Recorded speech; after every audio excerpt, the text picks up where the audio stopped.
Now look with me at Luke chapter number 22. The setting is a serious one. Jesus is sitting around the table with his disciples. He's instituted this Lord's Supper at the last Passover. He eats with them. In verse 21 he says, "Behold, the hand of him that betrayeth me is with me on the table." Who's he talking about? Judas.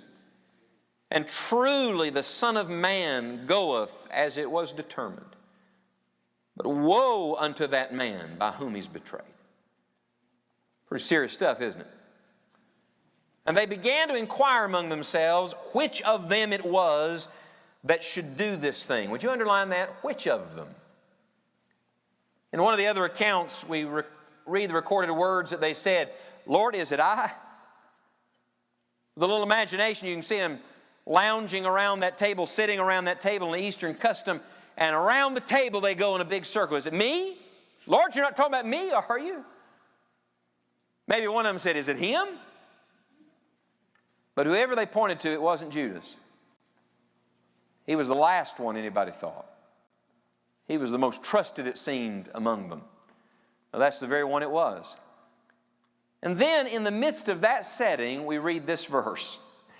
I marvel every time I read it. Verse 24. "And there was also a strife among them, which of them should be accounted the greatest." Now, I want you to just pause and meditate on that for a moment. Because Jesus is about to go to the cross. He's just broken bread and said, "This is my body." He's just passed around the cup and said, "This is my blood." And then he said, "One of you is going to betray me." And in that setting, they want to argue about who the top disciple is. The heart is deceitful above all things and desperately wicked. Who can know it? As a matter of fact, at the most spiritual moments, flesh can rear its ugly head up. You ever read your Bible or be in the middle of prayer and have a terrible thought? Let's take a survey. How many of you ever had that happen? It's awful, isn't it? And you wonder, what's wrong with me? Where'd that come from? Or you get in a meeting and you sense the presence of God and you feel the Lord's at work, and then you march right out of it and commit the same sin that has so easily beset you, and you think, "Lord, what's wrong with me?" I'll tell you what it is. We're all flesh. We're all sinful. We're all full of ourselves. May I suggest to you that oftentimes the biggest problem is not Judas, it's the other disciples. As a matter of fact, I had you mark in verse number 23 which of them it was that should do this thing. That's the betrayal. But mark the last phrase of verse 24. Notice the contrast. Which of them should be accounted the greatest? And this is exactly how we think. Lord, let's figure out who the worst is, and then let's figure out who the best is. Now, I just tell you something, you can't figure that out. You can't tell who Judas is. And you can't always tell who the disciple that has the greatest blessing of God on his life is. You can't judge motives. You can't see the heart, but God does.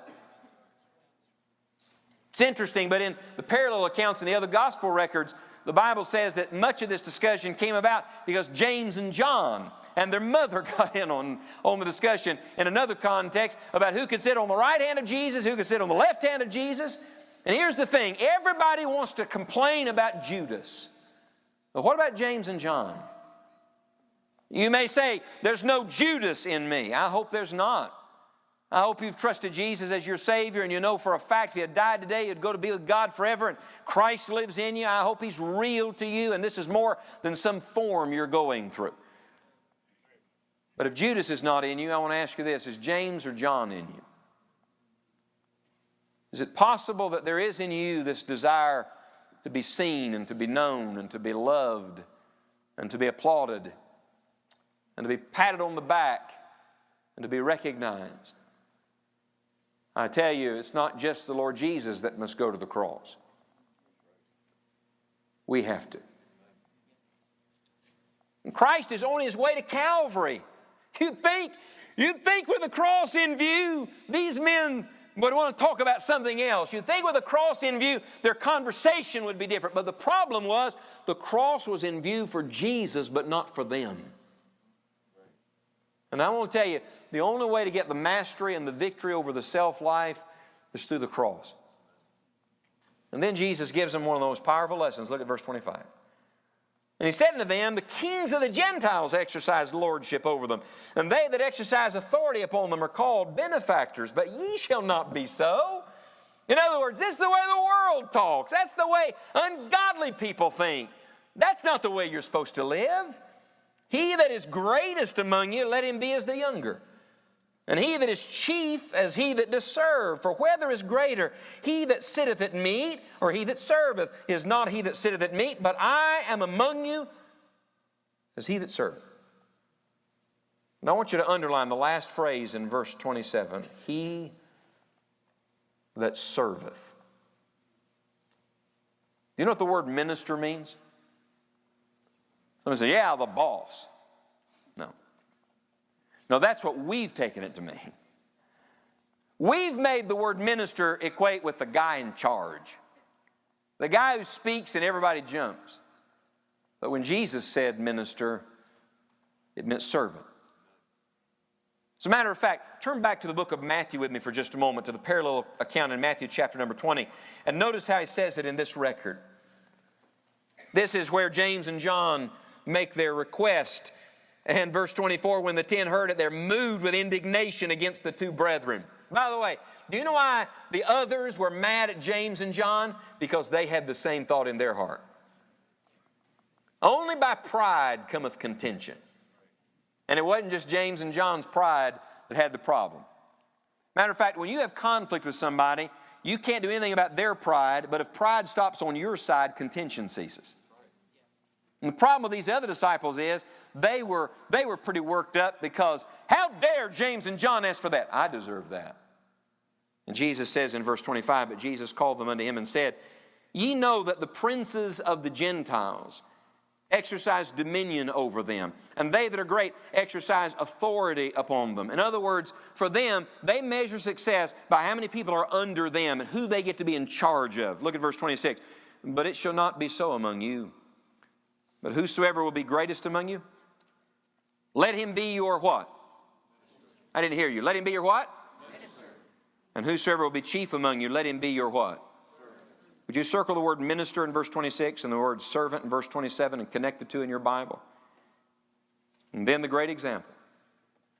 Even as the Son of Man came not to be ministered unto, but to minister, and to give his life a ransom for many.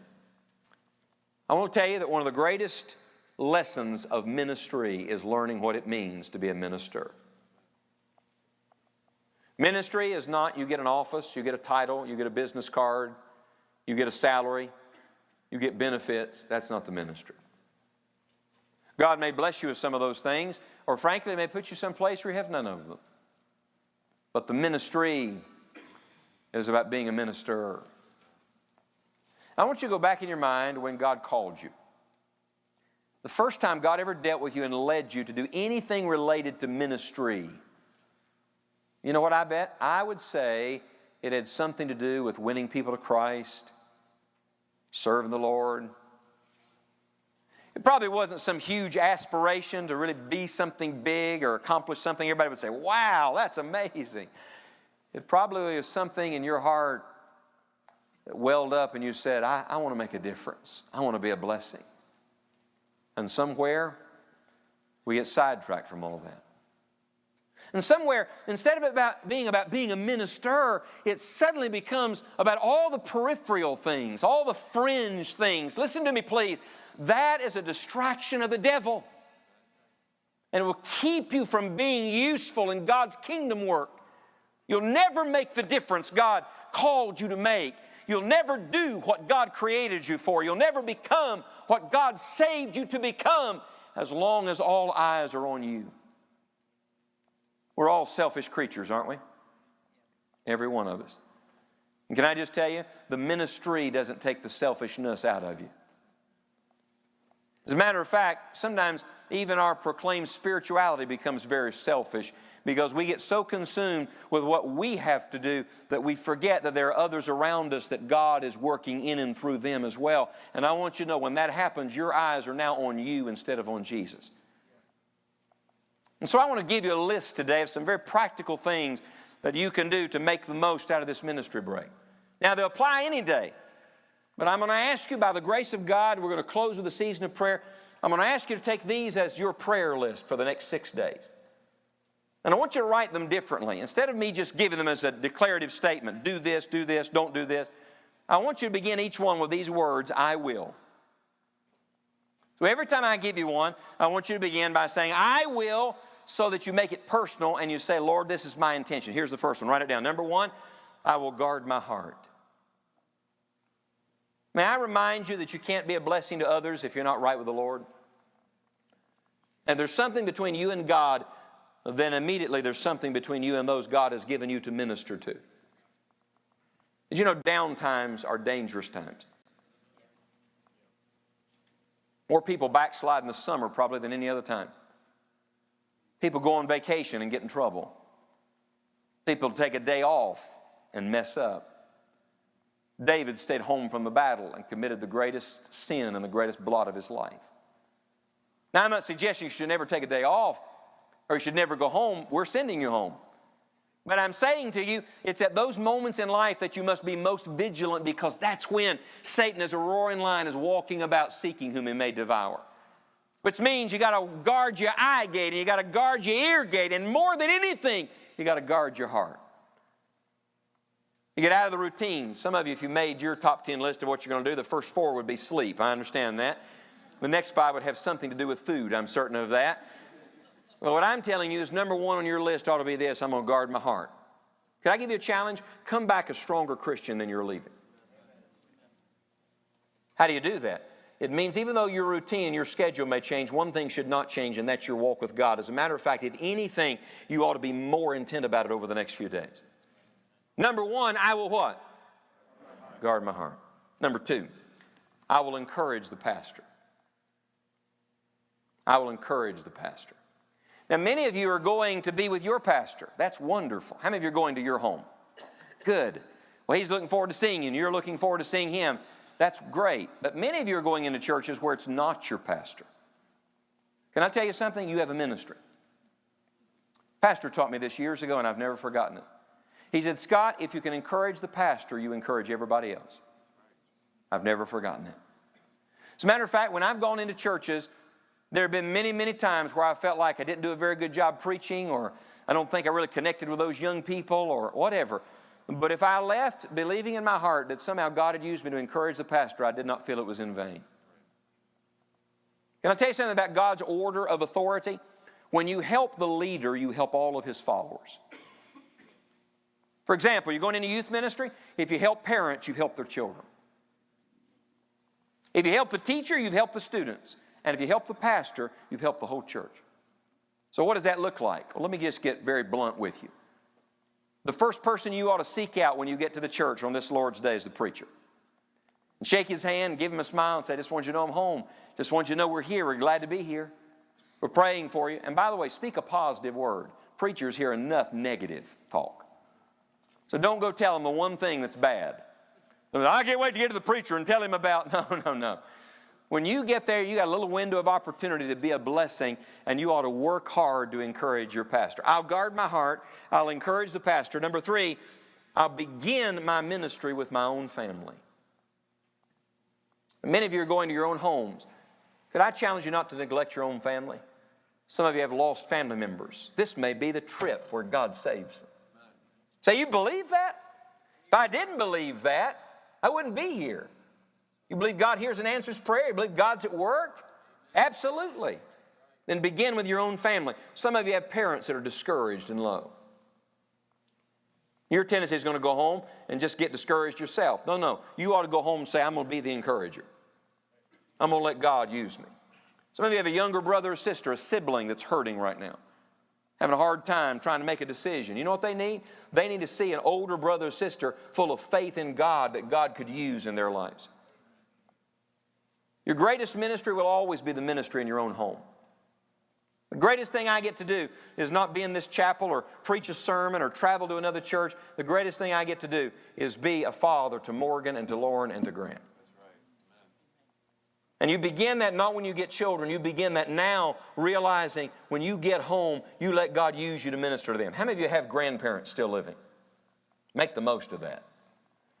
I'd give anything to sit and talk with my grandparents today. They're with Jesus. I'm going to sit and talk with them someday around the throne of God. I'm excited about that. If you have grandparents, make the most of the time. You never know when you'll see them for the last time.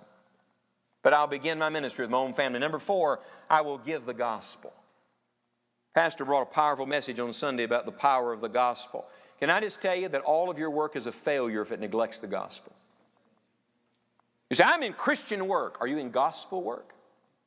What makes it Christian?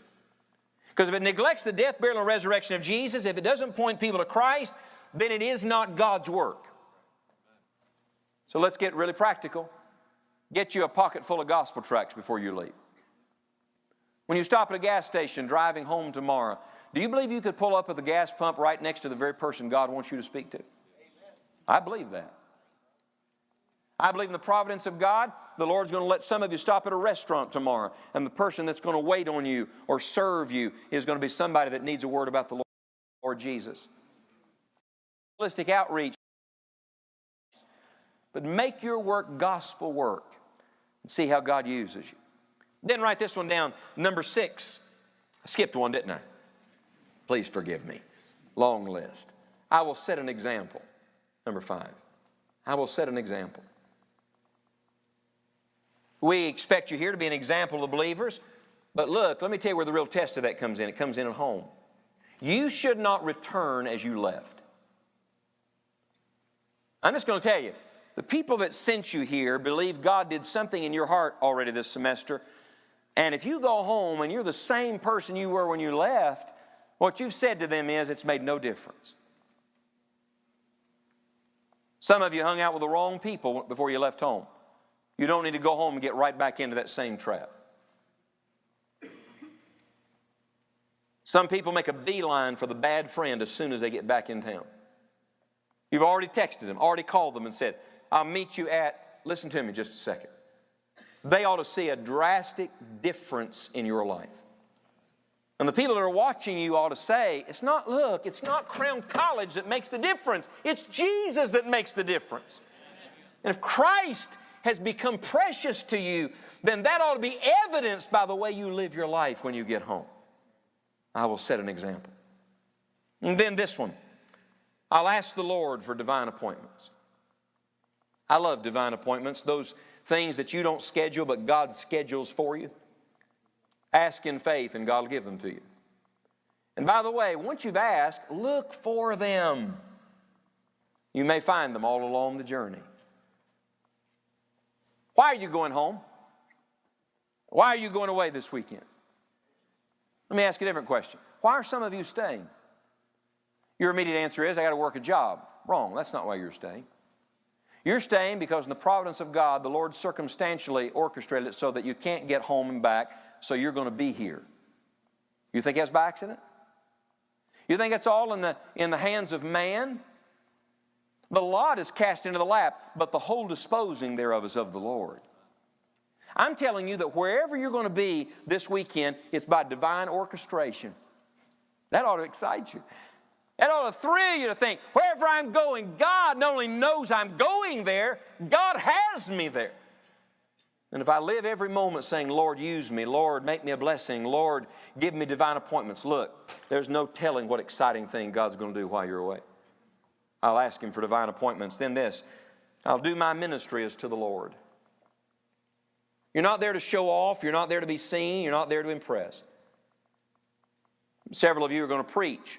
It's great. Don't try to preach the best sermon they've ever heard. Try to be a blessing. You're going to teach a Sunday school class Sunday? Don't try to impress them with what you've learned and how much knowledge you have. Tell them about Jesus. Oh, they've asked you to sing this Sunday. That's great. Don't prance your way to the platform and try to impress everybody and somebody says, wow, she can really sing. Mm-mm. Do everything you do for an audience of one, and God will multiply it to the blessing of everybody else. Do your ministry for the glory of God. And then this one, I'll leave a joyful testimony. You know, some people make a bigger wake than others. You understand what I mean by that, right? Their personality is just that way. But everybody leaves something behind. Everybody leaves some testimony, some word, some reputation. And what I want to say to you is, even in private conversation, you see, some of you think the greatest ministry is done behind a lectern like this or on a platform. I want to tell you that oftentimes the most important ministry is done one-on-one in private conversation. So when you leave, don't let people remember the complaint. When you're gone, don't let them hear the criticism. Don't let it be gossip they heard, something that tears down instead of building up. Leave behind a joyful testimony that God is at work in this world. How many of you know there's some discouraged people in this world right now? And you're going to see some of them. And being around you, they ought to hear you speak in such faith and such hopefulness that they believe there's a God in heaven that's on the throne, and there's a generation of young people that still believe that and are serving Christ, and they ought to be strengthened because of it. Amen. I'll leave a joyful testimony. Then this, I'll be a recruiter. You see, if you believe you're in a spiritual battle, then you ought to be concerned that more soldiers get in it. And we're in one, friends. You see, getting students to come to Crown College is not about getting more students at Crown College. It's about enlisting more people for the Lord's work. That's it. And can I give you just a personal word here? You may be ashamed to ask something for yourself. And some of you have needs, but you don't want to talk about it. But you should never be ashamed to ask something for the Lord. So when you go home and you believe there are people there that could contribute to God's work, don't be ashamed to ask. Or you meet a young person that you believe God could do something mighty with his life or her life. Don't be ashamed to say, hey, I know a place you ought to pray about coming to train and serve the Lord. You know how many of you are here? Because of a recruiter. And for most of you, it wasn't a recruiter like me. It was a friend. It was a peer. It was somebody that said with tears in their eyes, God's changed my life. And you said, that's what I want too. And I'm telling you that God could use you this weekend to be the means of some other young man or young lady sitting where you're sitting right now and finding God's great purpose for their life. Don't take that lightly. And then I bring you full circle back to where we started with our scripture. Number 10, would you write it down? I'll be a servant. Some people think that ministry is that which is done publicly and that which is recognizable. But I want to give you this challenge. Be willing to do the little task. This is ministry weekend. All you servants, look at me just a minute. It's funny, we don't even like being called that, do we? Servant? Yeah, you're a servant of Jesus. So when you get there and you see a need, fill it. And if nobody asks you to preach or sing or testify all weekend long, that's okay. If you're not the guy on the platform, that's all right. Is there a child that needs encouragement? Excuse me, is there a bathroom that needs straightened up a little bit? Is there a project around the church? You don't know whether you're really a minister or not. Are you willing to get your hands dirty? Are you willing to roll up your sleeves and do whatever it takes and just do it for Jesus? And by the way, can I let you in a little secret? That's where the greatest joy is found.